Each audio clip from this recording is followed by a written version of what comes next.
Sa bawat hakbang ni Henry sa makipot na eskinita ng lumang bayan, tila may mga matang sumusunod sa kanya sa dilim. Ang hangin ay malamig, may bahid ng amag at kahoy na nabubulok na nagmumula sa matagal ng abandon ng mga gusali sa paligid. Ang bawat pag-ihip ng hangin ay nagdadala ng kakaibang tunog, parang bulong na nagmumula sa mga lumang dingding na pilit na pinipigilan ang kanyang hinina. Para kay Henry, bilang isang travel vlogger, karaniwan na ang mga kakaibang karanasan sa mga liblib na lugar, ngunit ang gabing ito ay tila naiiba. Ang bawat liwanag ng flashlight na hawak niya ay naglalabas ng mga anino na parang may sariling buhay, at bawat hakbang ay may kasamang kaluskos ng patagong haligi at sirang bintana. Henry ay nakatayo sa gitna ng lumang plaza, kung saan ang mga estatwa ng bayani ay nababalot ng alikabok at lumang mga halaman na umakyat sa kanilang mga paa. Ang ilaw ng buwan ay bahagyang tumatago sa makakapal na ulap, naglalaro sa mga sirang bintana at patagong dingding, nagbibigay ng halos imposible pero kaakit-akit na liwanag. Ang paligid ay tahimik sa paraang parang humihinga ang buong bayan, nakabantay at nagmamasid sa bawat kilos niya. Habang naglalakad siya papunta sa isang lumang hotel na matagal nang walang tao, naramdaman ni Henry ang kakaibang lamig sa kanyang likod. Isang malamig na hangin ang dumaan sa kanyang liig, parang may humaplos sa kanya nang hindi niya makita kung sino. Tumigil siya at pinikit ang mga mata, sinusubukang pakinggan ang bawat tunog sa paligid. May narinig siyang mahinang yapak, hindi mula sa kanya, hindi rin mula sa alinmang hayop. Parang may sumusunod sa kanya, ngunit sa bawat lingon, wala siyang makitang anuman. Ang hotel ay matagal nang nakasara. Ang pintuan ay bahagyang nakabukas, at ang mga tabla nito ay kumikiskis sa bawat galaw ng hangin. Ang loob nito ay halos ganap na nabalot ng dilim, ngunit mailiwanag na nagmumula sa mga sirang bintana na nagpapakita ng mga lumang kasangkapan, mga mesa, upuan, at mga larawan sa dingding na tila nakatingin sa bawat papasok na bisita. Henry ay bumalik sa kamera niya, sinigurado na nakarecord ang bawat kilos, at bumiti ng bahagya sa kanyang audience, sinasabi, kung nag-iisip kayo na mag-explore dito, siguraduhin may kasama kayo o baka hindi kayo makalabas ng ligtas. Habang iniikot ni Henry ang kanyang kamera sa paligid, napansin niya ang isang kwarto sa taas na may kakaibang liwanag. Hindi ito parang karaniwang ilaw, ngunit parang may kakaibang sinag, malamlam ngunit kaakit-akit, na parang nagmumula sa isang bagay na hindi niya maipaliwanag. Dahan-dahan siyang umakyat sa hagdan, bawat hakbang ay may kasamang kaluskos at alingawngaw, at bawat hagdang tinitingnan niya, parang may ibang anino na sumusunod sa kanya. Ang bawat pintuan na kanyang binubuksan ay may kakaibang malamig na hangin, at parang may mga mata na nakatitig mula sa dilim, sinusubukang basahin ang bawat galaw niya. Nang makarating siya sa kwarto, ang pintuan ay bahagyang nakasara. Habang dahan-dahan niyang itinutulak, isang mahinang bulong ang narinig niya mula sa loob. Henry, sabi nito, at parang may ibang kahulugan sa boses. Parang kilala siya, ngunit hindi niya maipaliwanag kung saan galing ang tinig na iyon. Tumigil siya at huminga ng malalim. Ang kwarto ay tahimik, ngunit may kakaibang presensya na naglalakad sa paligid ng kanyang pandama. Ang bawat galaw ng kamera ay nagpapakita ng mga detalye na tila hindi tunay, mga silweta sa dingding, mga anino na parang gumagalaw, at mga hugis na hindi niya mawari kung tao o hindi. Henry ay napatingin sa sahig at may napansin siyang lumang journal. Ang pabalat nito ay may mga inskripsyon na halos hindi mabasa, ngunit ramdam niya ang bigat ng kasaysayan nito. Habang binuksan niya, may mga lumang larawan at tala na nagpapakita ng mga bisita sa hotel. Lahat ay may kakaibang ekspresyon sa mukha, parang natatakot sa isang bagay na hindi makikita ng mata. May mga nakasulat na babala sa bawat pahina. Huwag lumapit sa liwanag sa itaas. Ang bawat mata ay nakatingin at may nagbabantay na hindi makikita. Habang binabasa ni Henry ang journal, biglang kumulog ang isang bagay sa sahig sa likod niya. Napalingon siya, ngunit walang tao. Ngunit ang pakiramdam niya ay parang may humahawak sa kanyang balikat. Tumalikod siya ng dahan-dahan at sa liwanag ng kanyang flashlight, may isang anino na nakatayo sa kanto ng kwarto. Hindi malinaw ang hugis nito, ngunit ramdam niya ang malamig na hangin na nagmumula rito, at parang may mga matang nakatingin sa kanya, kahit hindi niya makikita ang mukha nito. Nakatayo si Henry, nanginginig sa takot ngunit hindi bumitaw sa kamera. Alam niyang bawat detalye ay mahalaga sa kanyang vlog, ngunit ang bawat segundo ay nagpaparamdam sa kanya ng isang bagay na mas malaki kaysa sa isang karaniwang kwento ng kababalaghan. Ang mga pinto sa paligid ay tila may sariling buhay, bumubukas at sumasara, nagmumungkahi ng galaw sa dilim. Ang sahig ay may mga marka, parang mga paa o kuko, ngunit walang nakikitang naglakad. Biglang may narinig siyang tunog mula sa itaas, parang paos, mabagal at mabigat. Ang bawat paghinga niya ay tila pumapaimbulog sa katahimikan. Tumayo siya sa gitna ng kwarto, nakatingin sa hagdan kung saan nagmumula ang tunog. Ang bawat hakbang niya pataas ay may kasamang kaba, at ang bawat pintuan sa paligid ay parang nakatitig, naghihintay sa kanyang susunod na galaw. Hindi pa niya alam kung ano ang naghihintay sa kanya sa itaas.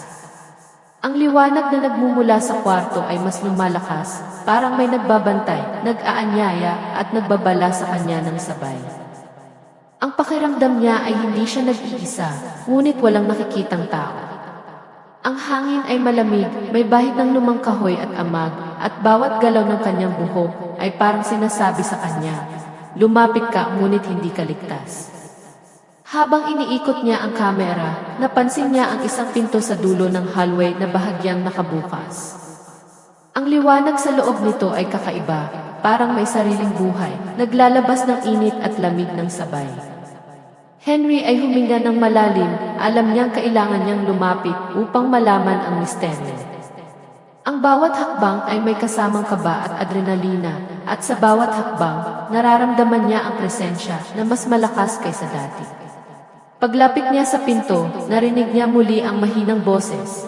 Henry, muli itong nagparamdam ng kilabot sa kanyang katawan.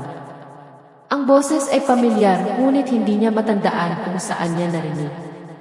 Ang pintuan ay bahagyang nakabukas, at sa loob, may liwanag na kumikislap, tila nag-aanyaya sa kanya, ngunit may kasamang babala. Huminto si Henry sa harap ng pintuan, at sa parehong oras, naramdaman niya ang isang malamig na hangin mula sa likod, parang may humahaplos sa kanyang balikat. Tumalikod siya at wala. Ngunit sa liwanag sa harap, may isang anino na kumikilos, nakatitig sa kanya. Ang hangin ay nagdala ng mahihinang bulong na hindi niya maintindihan, ngunit ramdam niya na may nakatago sa dilim, isang misteryo na hindi pa niya nalalaman. Sa huling sandali bago buksan ni Henry ang pinto, tumigil ang lahat. Katahimikan. Katahimikan na mas nakakakilabot kaysa sa anumang tunog. Ang kamera niya ay naka-on, nakatala ang bawat segundo, at siya ay nakatayo, nanginginig, nakatitig sa liwanag na nagmumula sa loob. Hindi niya alam kung ano ang susunod na mangyayari, at iyan ang nag-iiwan ng pinakamalakas na kilabot. At doon, sa harap ng misteryosong liwanag at hindi nakikitang presensya, natigil ang kanyang hakbang, huminto ang kanyang hininga, at nanatili siya sa puntong iyon naghihintay sa susunod na pangyayari. Habang ang audience ay naiwan sa cliffhanger na punong-puno ng tanong, ano ang nasa loob ng kwarto? Ano ang susunod na mangyayari kay Henry? Pagbuks ng pinto ni Henry, isang malamlam at kakaibang liwanag ang sumalubong sa kanya. Hindi ito parang ordinaryong ilaw, parang may sariling ritmo, parang humihinga at gumagalaw sa paligid ng kwarto. Ang hangin sa loob ay malamig, ngunit hindi basta lamig. Ito ay may kasamang kakaibang amoy, parang pinaghalong lumang kahoy, dampi ng lupa, at isang bahid ng asing-asing na hindi niya maipaliwanag. Napabuntong hininga siya, hinawakan ang flashlight ng mas mahigpit at dahan-dahang inikot sa paligid. Sa kabila ng liwanag, tila may mga anino na gumagalaw sa mga sulok, hindi niya matiyak kung totoo o guni-guni lang ng utak niya. Sa gilid ng kwarto, may nakatambak na lumang mesa na puno ng mga lumang dokumento at larawan. Binuklat niya ang isang album, at sa bawat pahina ay mga larawan ng lumang hotel at mga taong naninirahan dito dekada na ang nakalipas. Napansin niya ang mga ekspresyon sa mukha ng mga ito, parang natatakot, nanlilibang ngunit may bahid ng pangamba na hindi maipaliwanag. Ang ilan sa kanila ay nakaluhod sa harap ng mga lumang altar o anting-anting. May mga liham na nagbabala laban sa isang bagay na nagbabantay sa lugar. Habang inaalam ni Henry ang mga dokumento, may narinig siyang malumanay, ngunit malinaw na kaluskos mula sa sahig sa likod niya. Tumalikod siya, ngunit walang tao. Ang lamig ng hangin ay dumampi sa kanyang liit, parang may humaplos, at ramdam niya ang bigat ng presensya sa silid. Hindi siya makagalaw, bawat paghinga ay parang pinipigilan ng isang hindi nakikitang puwersa. Bumalik siya sa album at napansin ang isang litrato ng isang batang lalaki na tila nakangiti sa harap ng parehong kwarto kung saan siya ngayon nakatayo. Ngunit may kakaiba, ang mga mata ng bata ay parang may kakayahang makita ang nakatagong bagay sa kwarto at ang kanyang ngiti ay may halong kaba at pag-aalala. Ang pangalan sa likod ng litrato ay Miguel at may nakasulat na petsa noong 1978. Sa pag-ikot ng kamera niya sa paligid, napansin niya ang mga maliit na detalyeng hindi nakikita sa una, mga marka sa dingding na parang kuko, mga bakas sa sahig na parang dumaan ang isang maliit na nilalang, at ang mga pinto sa kwarto ay tila bahagyang gumagalaw kahit walang hangin. Ang bawat tunog at galaw sa paligid ay nagdadala sa kanya sa isang kakaibang pakiramdam, na parang may ibang mata na sumusubaybay sa kanya, naghihintay sa bawat kilos. Habang sinusuri ang lumang dokumento, may bumungad sa kanya, isang lihim na kwaderno na bahagyang nakatago sa ilalim ng mesa. Binuksan niya, at ang bawat pahina ay puno ng mga tala tungkol sa mga kakaibang pangyayari sa hotel, mga nawawalang bisita, mga anino na hindi nakikita ng iba, at mga gabing may kakaibang liwanag sa mga kwarto. May mga pahiwatig na mic nagbabantay sa lugar, isang nilalang o presensya na lumalapit sa tuwing may lumalapit sa mga lihim ng hotel. Hindi nagtagal, may narinig siyang mabigat na yabag mula sa hagdan. Tumayo siya at nilingon ang pintuan. Sa liwanag ng flashlight, may nakita siyang anino, maiksi, humanoid ang hugis, ngunit may kakaibang galaw, parang hindi ganap na tao. Lumipat-lipat ito sa mga sulok, nagbabantay sa kanya. Ang bawat kilos niya ay sinasabay ng anino, parang nagmamasid at naghihintay sa tamang pagkakataon. Henry ay napahinto sa kanyang galaw at huminga ng malalim. Alam niya kung tatakbo siya o lalapit, parehong mapanganib. Napaisip siya kung bakit ang hotel na ito ay nanatiling abandonado sa loob ng dekada. Bawat sulok, bawat dingding, tila may kasaysayan ng takot na hindi basta maipaliwanag. Ang mga kwento ng mga naunang bisita, pati ang mga lihim ng lumang bata at pamilya na nanirahan dito, ay parang bumabalot sa kanya, nag-iiwan ng kakaibang kaba sa dibdib. Sa gitna ng kwarto, may nakita siyang maliit na altar, isang lumang kahoy na mesa na may mga kandila, anting-anting at mga lumang bato. Ramdam niya ang kakaibang enerhiya na nagmumula rito, parang may buhay ang bawat bagay. Ang mga kandila ay bahagyang nagliliyab kahit walang nag-ilaw sa kanila, at ang amoy ng usok ay parang maihalong abo at lumang lupa. Napabuntong hininga siya, iniisip kung ano ang pwedeng mangyari kung haharapin niya ang enerhiyang iyon.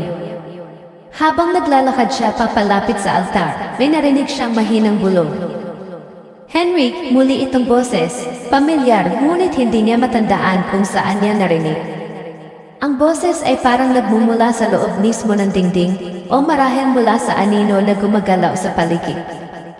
Ang bawat salita ay nagpaparamdam ng takot at kaguluhan sa kanyang dibdib.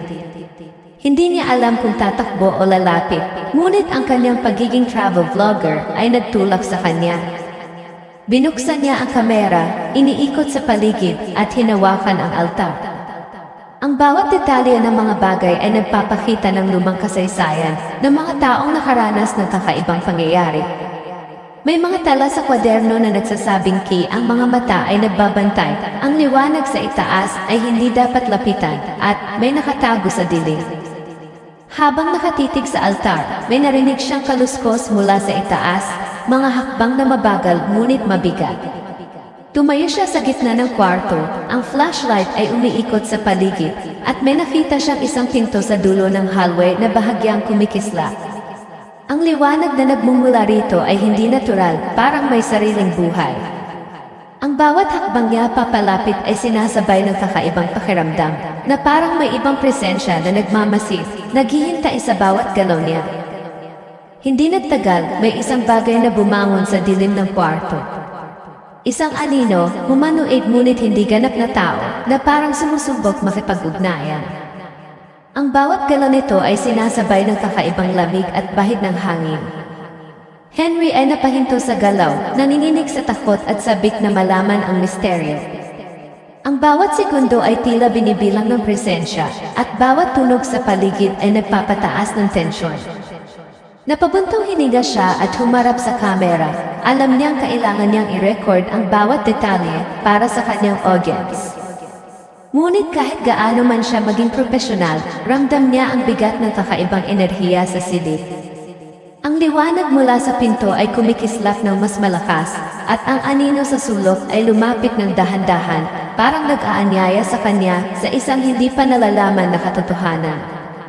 Sa puntong iyon, napagtanto ni Henry na ang hotel na ito ay higit pa sa isang lumang gusali. Ito ay tahanan ng mga lihim, sumpa, at presensyang hindi maipaliwanag. Ang bawat larawan, dokumento, at anting-anting ay bahagi ng isang mas malaking misteryo. Ang bawat tunog at anino ay nagpapahiwatig ng nakatagong kwento na hindi pa niya lubos na naunawaan. Hindi pa siya handa, ngunit alam niyang ang gabing ito ay magbabago sa kanya magpakailanman. Ang bawat detalye ng lumang hotel, ang bawat anino, at ang kakaibang liwanag ay nagpapatunay na may mas malalim na kapangyarihan sa lugar, isang kapangyarihang hinihintay siyang matuklasan. At sa huling sandali bago tuluyang sumapit ang dilim, isang mahinang bulong ang narinig niya muli mula sa pinto. Henry, handa ka na ba?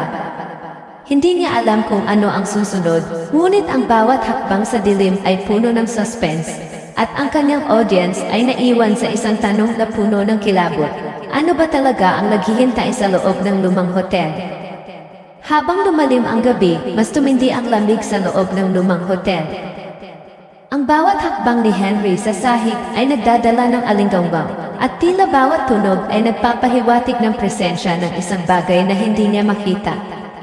Ang liwanag mula sa flashlight niya ay kumikislap na parang sinusubukan nitong itago ang mga anino sa paligid. Sa bawat pag-ikot niya ng kamera, may mga anino sa dingding na gumagalaw nang hindi tugma sa galaw ng anumang tao o hayop. Ang mga mata ni Henry ay namumula sa pagod at takot, ngunit hindi siya makalayo. Ang kanyang obligasyon bilang travel vlogger ay nagtulak sa kanya na ipagpatuloy ang pag-record. Biglang may narinig siyang mabigat at mabilis na yabag mula sa hagdan. Tumigil siya at nakinig ng mabuti. Ang bawat hakbang ay malapit at mabigat, at pakiramdam niya ay may humihigop na presensya sa kanya, nagmamasid sa bawat galaw niya. Napalingon siya at nakita ang anino ng isang humanoid figure sa taas ng hagdan, bahagyang natatabunan ng dilim. Hindi malinaw ang hugis nito, ngunit ramdam niya ang panginginig sa hangin, isang presensya na hindi natural, isang bagay na tila naghihintay sa kanya. Sa puntong iyon, naramdaman niya ang kakaibang init sa kanyang likod. Ang flashlight ay bumaluktot sa kanyang kamay at napatingin siya, walang tao. Ngunit may mga marka sa sahig, parang mga bakas ng paa na hindi tumutugma sa laki o hugis ng mga paa ng tao. Ang bawat marka ay lumalapit sa kanya, parang sinusundan siya, ngunit hindi niya makita kung sino o ano ang gumagawa nito. Henry ay lumapit sa lumang mesa sa gilid ng hallway, at doon niya napansin ang isang maliit na kahon na bahagyang nakatago sa ilalim ng lumang dokumento. Binuksan niya ito, at sa loob ay mga lumang anting-anting at mga bato na may kakaibang inskripsyon. Ang bawat piraso ay naglalabas ng bahagyang liwanag, parang may sariling enerhiya, at ang hangin sa paligid ay lumamig ng bigla. Ang pakiramdam niya ay parang may nagbabantay sa bawat galaw niya, at sa bawat galaw niya sa kamera, ramdam niya na sinusubaybayan siya ng mas malakas na presensya. Ngunit hindi lang iisa ang misteryo. Habang inaalam niya ang mga lumang anting-anting, may narinig siyang mahihinang bulong mula sa kabilang dulo ng hallway. Henry, sinasalamin ng bawat salita ang takot sa paligid. Tumalikod siya, at doon niya nakita ang pintuan ng isang lumang kwarto na bahagyang kumikislap. Sa loob nito, may liwanag na kakaiba, hindi natural, parang may buhay. Ngunit sa loob ng kanyang isipan, may pangalawang pangamba na dumating, isang kwento tungkol sa isang nawawalang bisita na huling nakita sa kwartong iyon, isang batang babae na nawala dekada na ang nakalipas. Napaisip si Henry.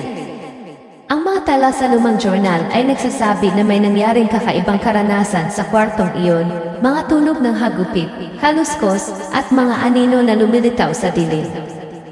Ayon sa kwento, walang nakaligtas sa gabi na iyon ng buo, at ang mga naiwang tala ay nagbigay lamang ng babala sa sinumang magtatangkang tuklasin ang misteryo. Habang iniikot niya ang kamera patungo sa pintuan, ramdam niya ang bigat ng presensya sa loob ng silid. Ang bawat galaw ng flashlight ay nagdadala ng kakaibang liwanag at anino, at ang bawat tunog ay tila nagmumula sa parehong lugar na hindi niya maabot.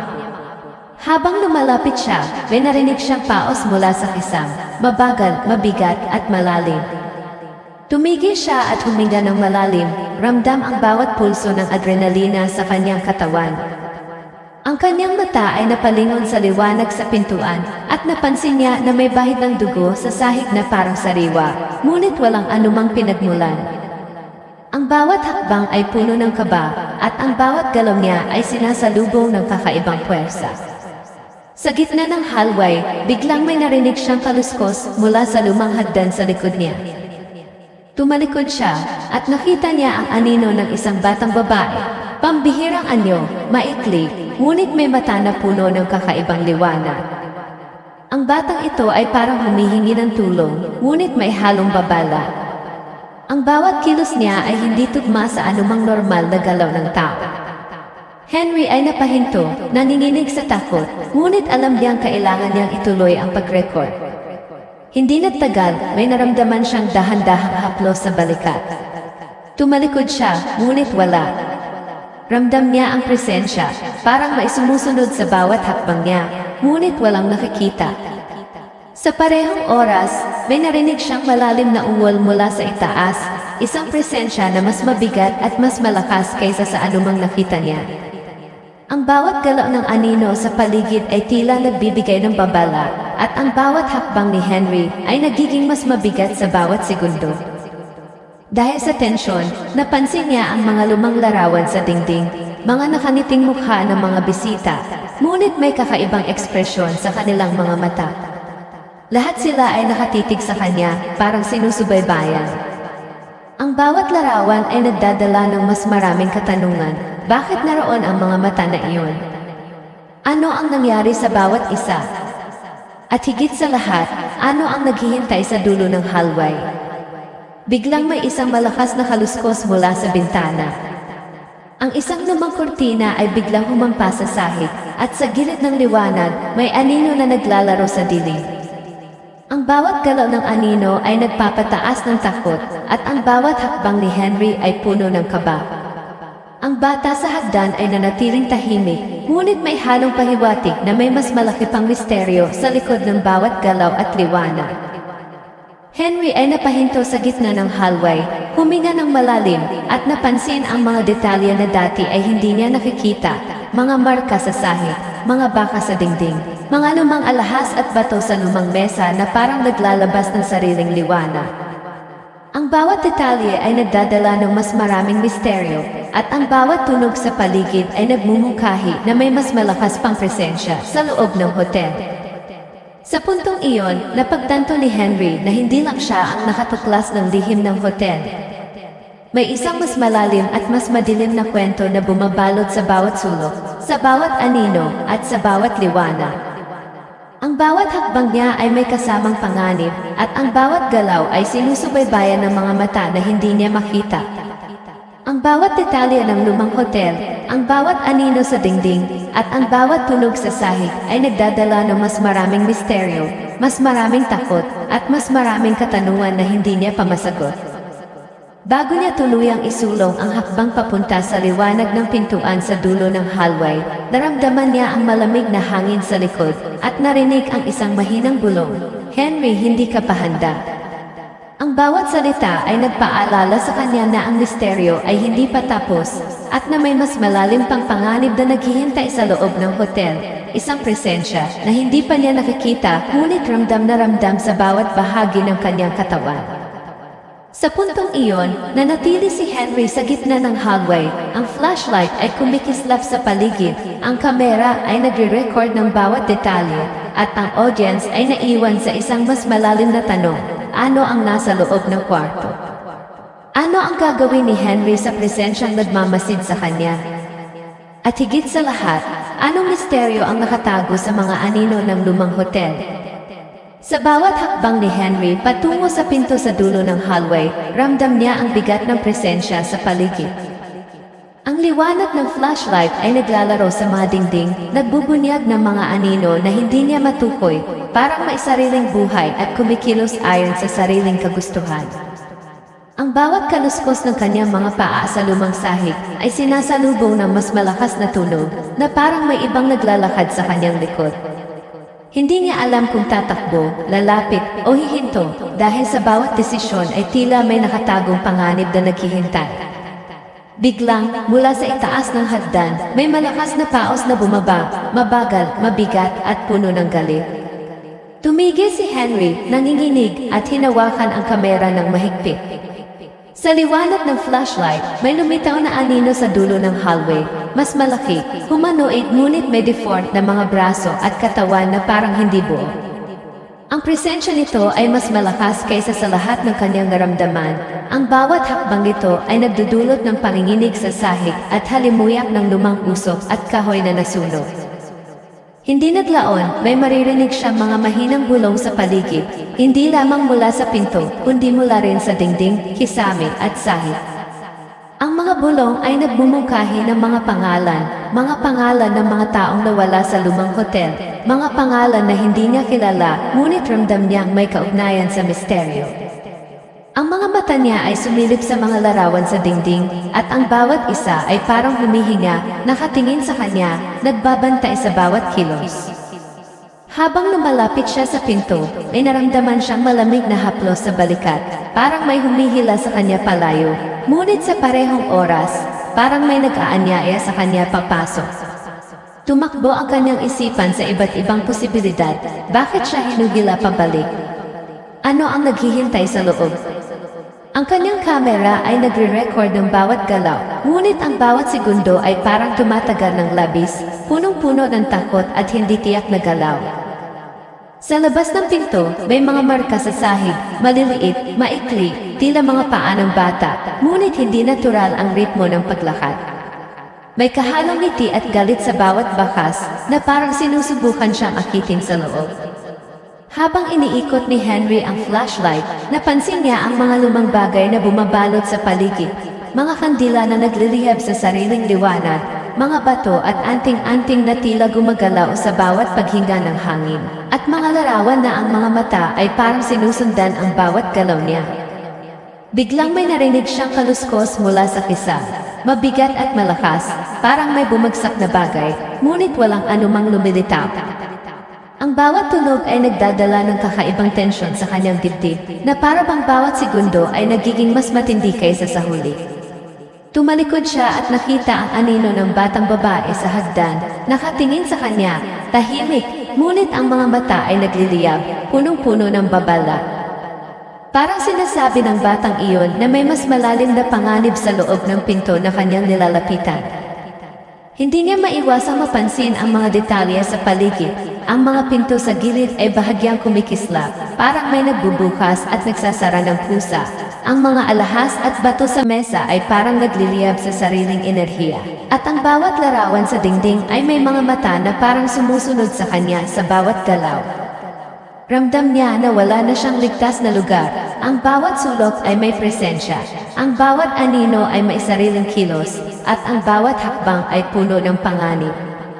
Habang humihinga ng malalim, may naramdaman siyang malamig na hangin sa lip.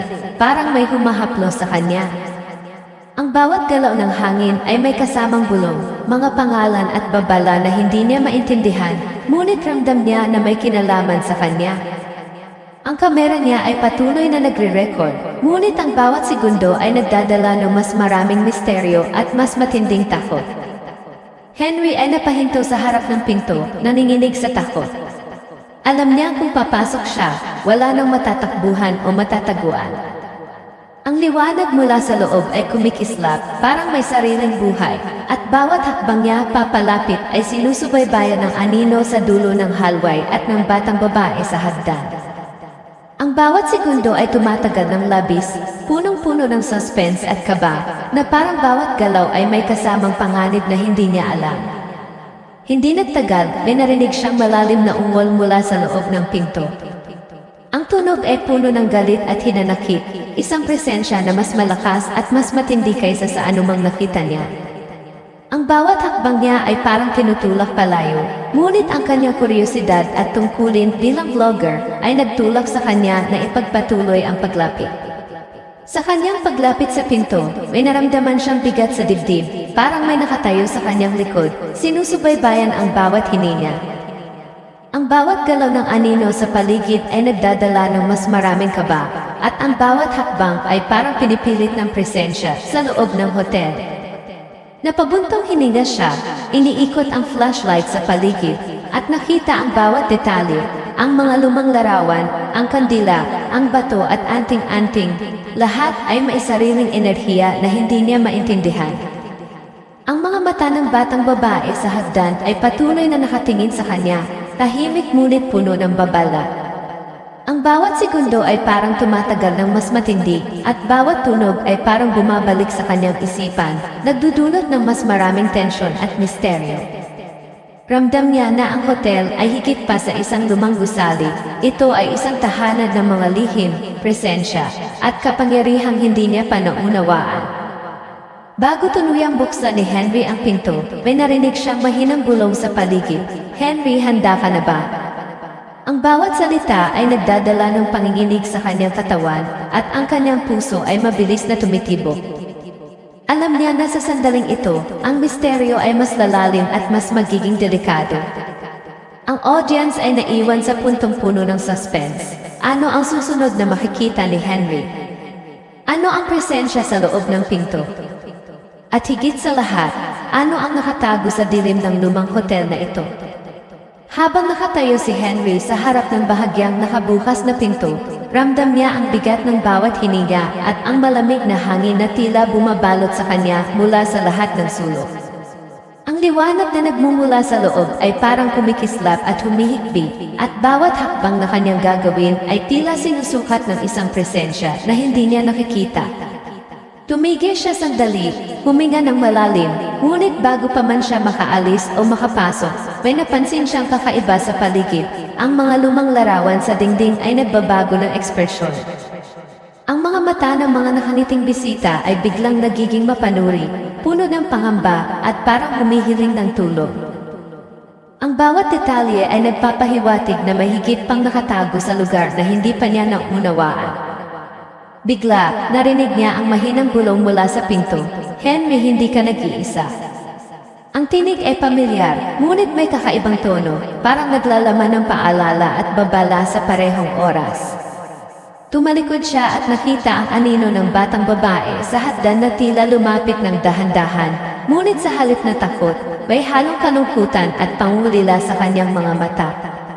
Napaisip si Henry, bakit tila nag-aanyaya ang bata sa kanya papasok, ngunit sabay na nagbibigay ng babala. Hindi nagtagal, may narinig siyang kalusko sa likod, mas malakas, mas mabilis. Tumalikod siya at nakita ang mga anino sa dingding na tila naglalakad patungo sa kanya. Ang bawat isa ay humanoy, ngunit may mga deformed na bahagi, parang hindi buo ang katawan. Ang bawat galaw ay sabay, sinasalubong ng malamig na hangin at mga bulong mula sa iba't ibang direksyon. Ramdam niya ang takot na parang nakabaon sa kanyang katawan, hindi niya matakbuhan o maitago ang sarili. Ang bawat sulok ay puno ng presensya at wala ng ligtas na lugar. Lumapit siya sa pinto, ngunit bago niya ito mabuksan, napansin niya ang isang lumang journal na nakatambak sa mesa. Binuklat niya ito, at sa bawat pahina ay mga tala tungkol sa lumang hotel, mga nawawalang bisita, mga anino sa mga kwarto, at mga gabing may kakaibang liwanag sa loob. Ngunit isang pahina ang nagdala ng matinding sorpresa. Nakasulat ang pangalan niya, Henry, sa loob ng journal na may petsa at eksaktong oras ng gabing iyon. Napahinto siya, nanginginig. Paano maaaring malaman ng lumang hotel ang kanyang pangalan at ang oras ng pagdating niya? Habang binabasa niya ang journal, may naramdaman siyang malamig na haplos sa kanyang liig. Parang may humahaplos sa kanya, ngunit walang katawan na makita. Tumalikod siya at nakita na ang pinto sa dulo ng hallway ay unti-unting bumubukas ng kusa, at sa loob ay mailiwanag na kumikislap at naglalabas ng malalalim na anino. Ang bawat hakbang niya papalapit ay sinasabay ng bigat sa kanyang dibdib. Tila may humihila sa kanya, papasok, ngunit sabay ding pumipigil sa kanyang pag-usad. Ngunit naramdaman niya rin ang ibang bagay, isang presensya sa likod, mas malakas at mas malapit kaysa sa anino ng batang babae. May pakiramdam siyang sinusundan siya, tinutulungan at sabay pinipigilan sa parehong oras. Ang bawat galaw niya ay sinusubaybayan, bawat hakbang ay may kasamang panganib, at ang kanyang kamera ay nagre-record ng bawat detalye. Sa puntong iyon, may narinig siyang isang malakas, mabigat na ungol mula sa loob ng pinto, at ang liwanag ay biglang kumislap ng mas maliwanag kaysa dati. Ang bawat detalye ng lumang altar, mga anting-anting, at mga lumang larawan sa dingding ay nagliliyab sa kakaibang enerhiya, parang may sariling buhay. Napagtanto ni Henry na hindi lamang siya nakatuklas ng misteryo, ang misteryo ay matagal nang naghihintay sa kanya. Hindi niya alam kung anong gagawin, at sa kabila ng takot, ang kuryosidad niya bilang travel vlogger ay nagtulak sa kanya na pumasok sa pinto. Ngunit bago niya tuluyang buksan, may narinig siyang malakas na halakhak na dumaan sa hallway, isang tunog na puno ng pangutya at babala. Ang halakhak ay hindi nagmumula sa isa lamang na tao, kundi parang nakapalibot sa kanya mula sa lahat ng sulok, bumabalot sa kanya at nagpaparamdam na wala siyang matatakbuhan. Sa loob ng kwarto, may nakita siyang lumang mirror na nakaharap sa kanya. Ngunit ang kanyang refleksyon ay hindi eksaktong siya, may kakaibang ngiti sa mukha ng refleksyon, at ang mga mata ay naglalabas ng malalim na liwanag na puno ng babala. Ramdam niya ang presensya sa likod niya, at bigla niyang nakita ang anino ng batang babae sa hagdan na ngayon ay nakatayo sa tabi ng mirror, tahimik, ngunit punong-puno ng misteryo. Ang bawat segundo ay puno ng suspense. Ang bawat galaw ng anino, bawat kislap ng liwanag, bawat bulong sa paligid ay nagpapataas ng takot at tensyon. Si Henry ay naparalisa sa lugar, ramdam niya ang bigat ng presensya at ang kawalan ng kontrol sa sitwasyon. Ang bawat hakbang ay maaaring maging huling galaw, ngunit ang kuryosidad at tungkulin niya ay nagtutulak sa kanya na ipagpatuloy. Sa puntong iyon, may naramdaman siyang kakaibang panghihikayat mula sa mirror, isang puwersa na tila sinasabi na lumapit, ngunit sa parehong oras ay may pahiwatig na delikado ito. Ang bawat hakbang niya patungo sa mirror ay sinasalubong ng malamig na hangin, mga kaluskos mula sa dingding, at mga mata ng larawan na parang sumusubaybay. Hindi niya alam kung anong makikita niya sa loob, at sa bawat segundo, mas tumitindi ang takot. Hindi niya maiwasang itanong sa sarili at sa audience, ano ang gagawin mo kung ikaw ang nasa ganitong sitwasyon? Sa tingin mo ba makakaligtas ang pangunahing tauhan? Ang bawat tanong ay nagdadala ng mas maraming tensyon, at ang bawat detalye sa paligid ay nagmumungkahi na may mas malalim na panganib sa loob ng lumang hotel. Ang bawat anino, bawat tunog, bawat kislap ng liwanag ay nagdadala ng mas maraming misteryo at mas lalong nagpapalala sa sitwasyon. Sa huling sandali bago tuluyang humarap sa mirror, naramdaman niya ang bigat ng presensya sa bawat sulok ng kwarto, mula sa kisame, dingding, sahig at sa likod niya. Ang bawat galaw niya ay sinusubaybayan, bawat hakbang ay may kasamang panganib. Ang bawat detalye ng lumang hotel, bawat anino, bawat lumang larawan, at bawat bato at anting-anting ay nagpapahiwatig ng mas malalim at mas madilim na misteryo na hindi pa niya naunawaan. Ang audience ay naiwan sa matinding suspense. Ano ang nakatago sa loob ng mirror? Paano makakaligtas si Henry sa presensyang ito? Ano ang magiging susunod na hakbang niya at anong revelasyon ang magbubunyag sa lumang hotel na ito? Ang bawat segundo ay nagpapataas na curiosity, takot at engagement, nag-iiwan sa lahat ng nanonood na nais malaman ang susunod na kabanata. Si Henry ay nakatayo sa harap ng lumang mirror, nanginginig, pawis ang tumutulo sa kanyang noo, at ang puso niya ay tila gusto nang lumabas sa dibdib. Ang refleksyon sa salamin ay gumingiti ng malupit, may mga matang nagliliyab na hindi normal. Ramdam niya ang bigat ng presensya sa bawat sulok ng kwarto, mula sa kisam hanggang sa sahig, tila bumabalot sa kanya at pinipigil ang bawat kilos niya. Ang bawat hakbang niya ay tila may kalaban na naghihintay na sumunggab sa kanya, at alam niyang kung hindi siya kikilos ng mabilis, wala na siyang matatakbuhan. Huminga siya ng malalim at pinilit palamigin ang sarili. Iniikot ang flashlight sa paligid, sinusubukang hanapin ang pinakamahihinang punto ng presensya. Ngunit ang bawat gilid ng silid ay naglalabas ng anino na parang gumagalaw sa sariling kalooban, at bawat tunog ay parang humahaplos sa kanyang utak, nagpapalakas ng kanyang kaba.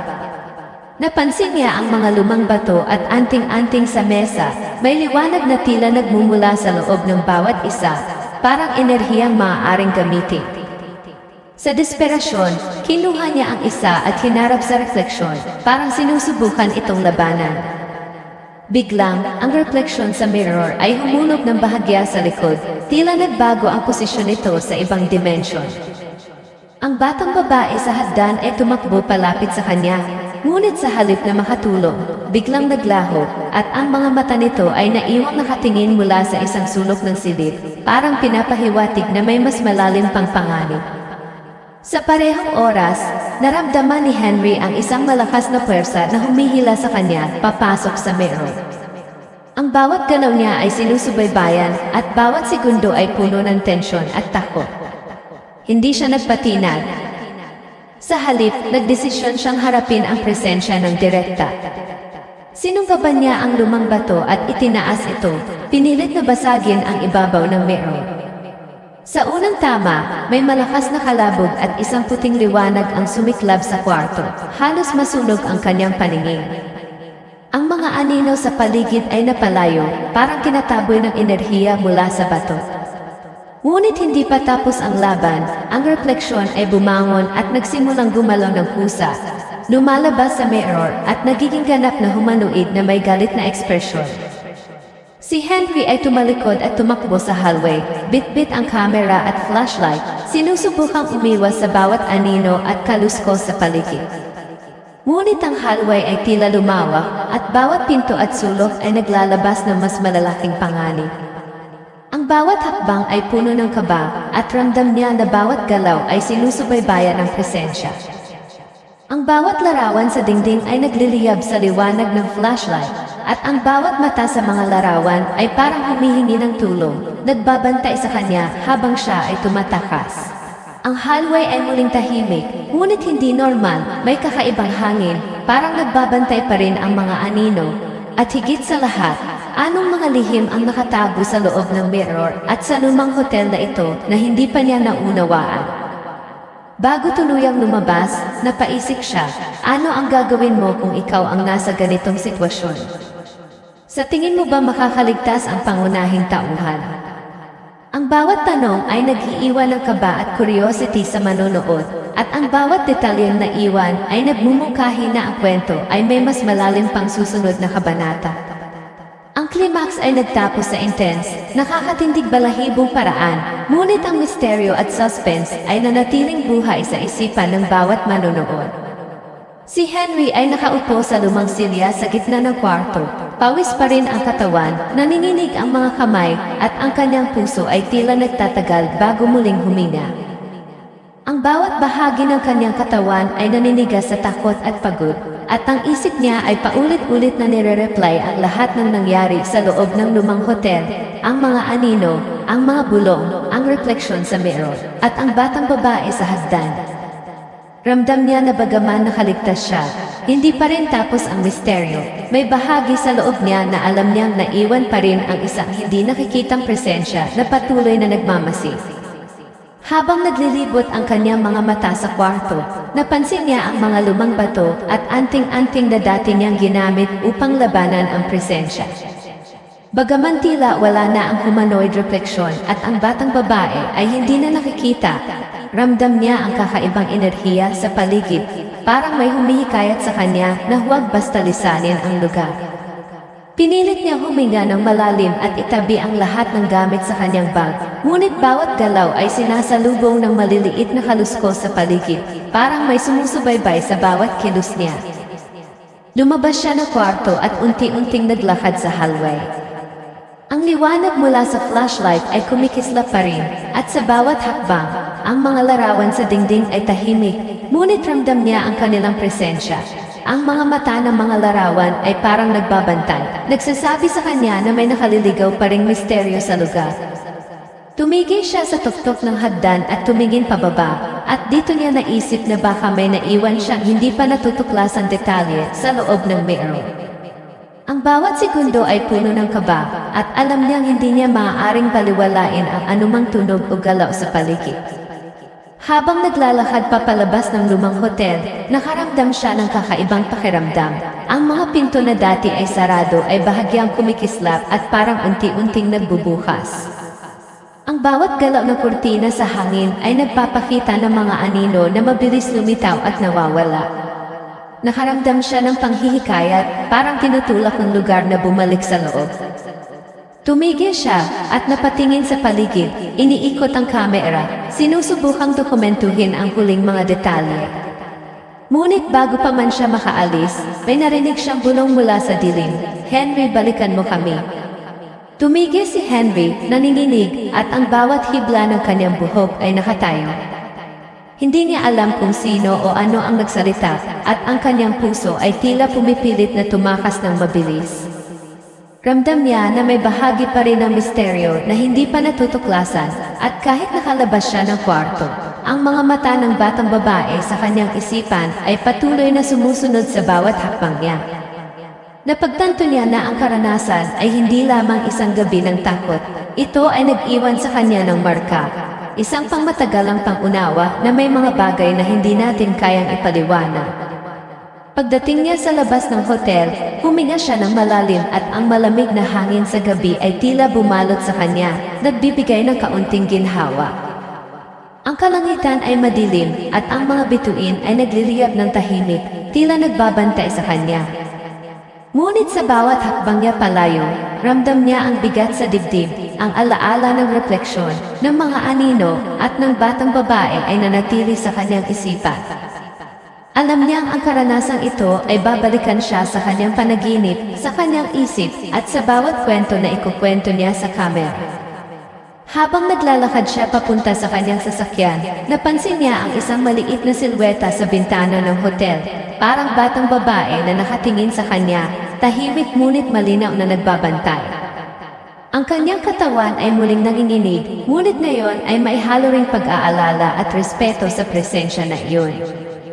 Alam niya na hindi niya kailangang makipag-away, ngunit kailangan niyang igalang ang misteryo at ang puwersa na matagal nang naninirahan sa lumang gusali. Habang binubuksan niya ang pinto ng kanyang sasakyan, may narinig siyang malakas na tunog mula sa loob ng hotel. Isang kombinasyon ng halakhak at mahinang bulong, tila nagbumukahi na hindi pa tapos ang kwento. Tumigil siya sandali at sa kamera niya, may nakuha siyang bahagyang anino sa isang bintana, isang malabong refleksyon ng batang babae at ng humanoid na anyo, nagbabantay, nagmamasid. Ang bawat detalye ay nagpapaalala sa kanya at sa audience na ang lumang hotel ay hindi basta gusali. Ito ay tahanan ng misteryo at presensya na hindi pa ganap na naipapaliwanag. Sa kabila ng lahat ng ito, napansin ni Henry ang kanyang sarili. Ang kanyang kamay ay nanginginig, ang kanyang boses ay bahagyang nanginginig habang nagre-record siya ng huling mensahe para sa kanyang audience. Huminga siya at sa natural na tono, tinanong niya ang nanonood, "Ano sa tingin ninyo ang nangyari sa loob ng hotel? Ano ang gagawin mo kung ikaw ang nasa ganitong sitwasyon?" Ang bawat tanong ay nag-iiwan ng engagement at curiosity at pinapayagan ang manonood na maramdaman ang takot at misteryo sa sariling imahinasyon. Bago siya tuluyang umalis, isang huling pangyayari ang nag-iwan ng marka sa kanyang isipan. Ang liwanag mula sa dashboard ng sasakyan ay kumislap at sa sandaling iyon, ang kanyang kamera ay nakakita ng bahagyang anyo sa likod ng hotel. Isang mabilis na galaw, humanoid, may mga mata na nagliliyab sa dilim. Tumigil siya, napalingon, ngunit wala nang nakita. Ang kanyang puso ay tumitibok ng mabilis, at alam niya na ang karanasang ito ay mananatili sa kanya magpakailanman. Isang nakakatindig balahibong alaala, isang misteryo na hindi pa tapos, at isang huling takot na mananatili sa isipan ng bawat manonood. Ang kwento ay nagtapos sa ganitong paraan. Si Henry ay nakaligtas sa nakakatakot na gabi, ngunit ang lumang hotel at ang presensyang naninirahan dito ay nanatiling misteryoso. Ang bawat hakbang, bawat tunog, at bawat liwanag ay nag-iiwan ng marka sa kanyang isip. Ang audience ay naiwan sa tanong, ano ang susunod na mangyayari? May lakas ba silang harapin ang ganitong misteryo kung sila ang nasa lugar ni Henry? At higit sa lahat, gusto ba nila ng sequel upang mas matuklasan ang nakatagong kwento sa loob ng lumang hotel? Ang huling eksena ay nananatiling nakakakilabot, nagbibigay ng suspense at engagement, at nag-iiwan ng pangmatagalang impact sa manonood.